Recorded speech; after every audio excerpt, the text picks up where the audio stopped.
I think I messed up. Different pieces have different holes. Which one did I mess up? Slide that off. And the nut, really tight and really secure. I messed up this one. And we'll slide it back on. I don't know what else to say.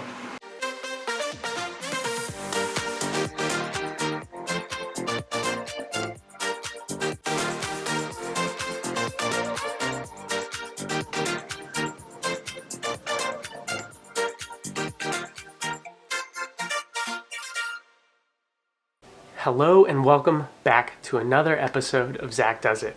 Future Zach is still back and I'm here with another intro. In the past couple episodes, we transferred the wiring harness from my old dash to the new used dash, and in the previous episode, we reassembled the heater core housing with a lot of foam. I mean, there was so much foam that went into that thing. But in today's episode, we are taking the last step of the reassembly process for the individual pieces that go into Mama Miata. We are tackling the seats, and this is the literal last hurdle to reassembling everything. So we're going to take care of that, and to top it off, we're going to take some of the extra foam tape that we had lying around, and we're going to line a few of the painted metal trim pieces to help reduce some of that rattle that they might have when we put them back into Mama. So we've got all that to do. All of that is ahead. I've got nothing else. Let me kick it back to Past Zach and see what he's up to.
So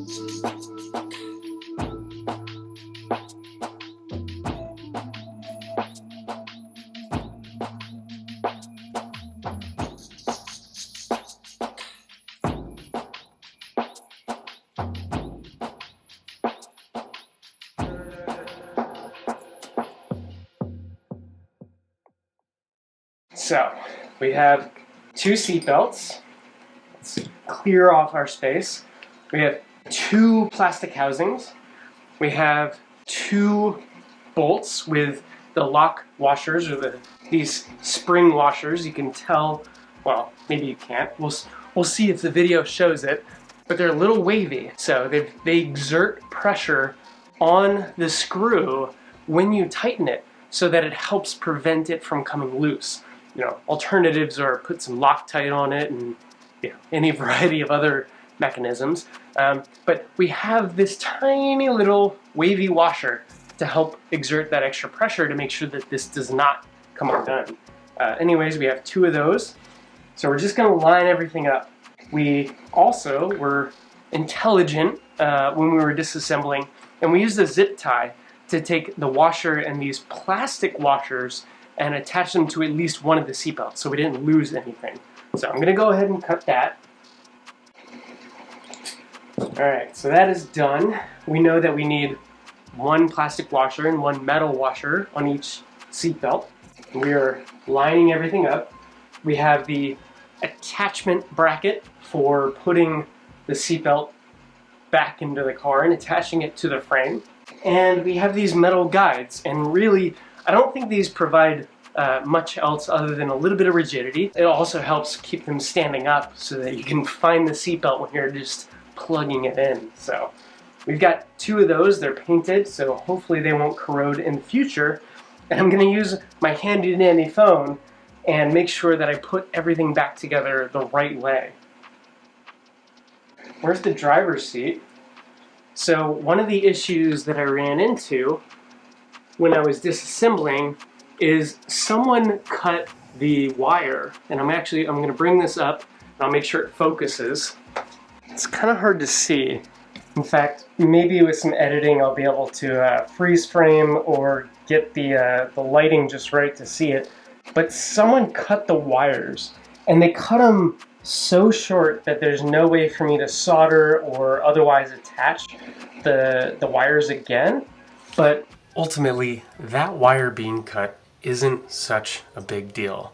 So I don't actually know the reason why a previous owner would have cut this wire, but I have a guess. You see, the Miata was equipped with a very annoying buzzer, like a really, really annoying buzzer if you've never heard it. And it was meant to indicate a safety type of alarm, like, I don't know, you left your door open or you forgot to put your seatbelt on before you started the car. I don't know for sure, but I think the previous owner cut that wire in an attempt to disable that, at least for maybe the seatbelt. Unfortunately, in all of my research and looking at wiring diagrams and scouring the forums, it appears that that wire that was part of the seatbelt buckle only goes to a light in the dash. So it actually has nothing to do with that buzzer. And I can't really test it now because it's cut, obviously. Either way, if you still have that annoying buzzer in your car, the next time you hear it, go ahead, stick your head under the driver's side dash and take a look at where the noise is coming from. You should be able to find it pretty quick. You might need a flashlight depending on how bright it is outside, but you can find the source of the noise, the buzzer itself, and you just unplug the wire from the back and you'll be good to go. So take care of it that way. Try not to cut wires unless you have to. But that's it for today's version of Today I Learned with Zach. So I'll kick it back to Pat Zach and we can see about wrapping up some of those seats.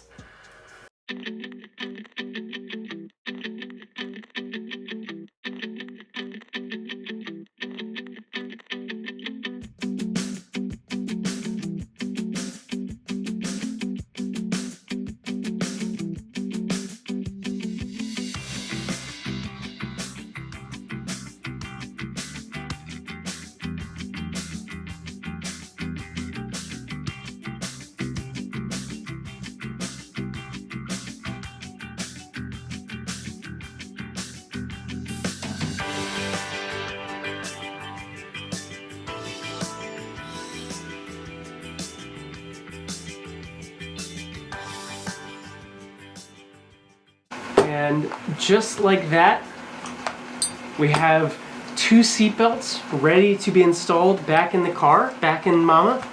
It's safe, it's secure. I don't know what else to say. I think I messed up. Which one did I mess up? I messed up this one. When you're doing this, go slow. Pay attention to what you're doing. I don't think it's a big deal, but I've got OCD, at least a small amount of OCD. So the simple fact that these look different when oriented the same way, it's gonna drive me nuts, and I will know.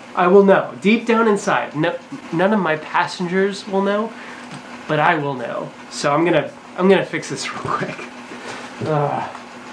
Man, what a long day. Slide that off, and we'll slide it back on.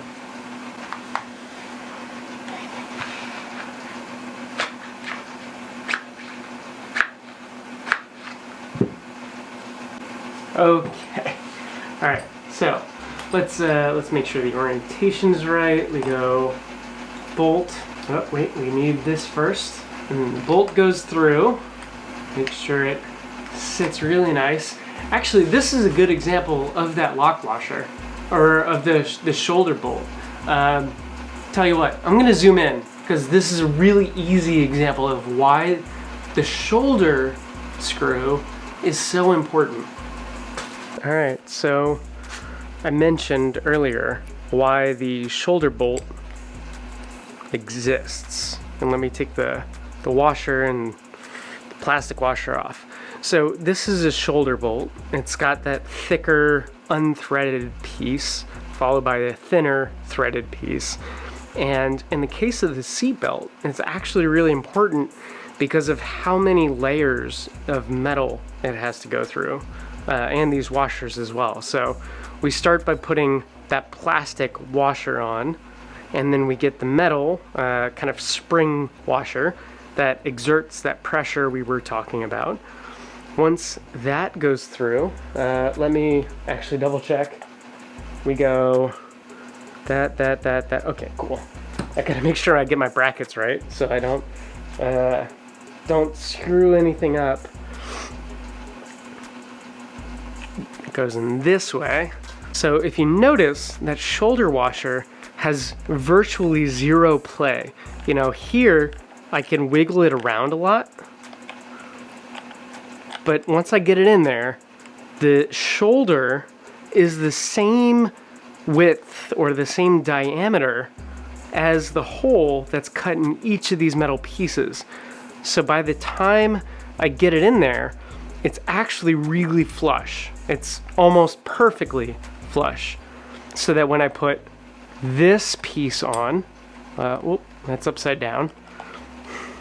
When I put this piece on the right way, it all sits perfectly. And if you notice, the hole for this bracket, the one that mounts to the frame, and this hole goes in a slot in the chassis, in the metal.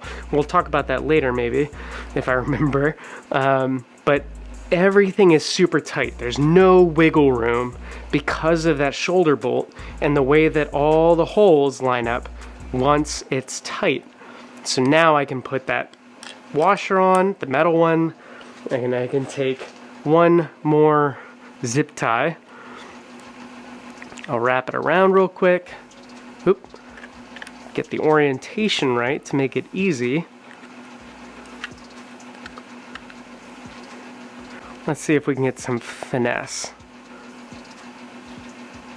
That looks like it. Oh, yes. Okay, cool. So we got it threaded. We can tighten it up. And just like that, we fixed the problem about it being uneven. And we got to see exactly why a shoulder bolt exists. It's a weird use case. Honestly, before this episode, or honestly before taking this car apart, I didn't really understand what a shoulder bolt was It wasn't a word that was in my vocabulary, but I totally understand the need for it now because different pieces have different holes and different sizes.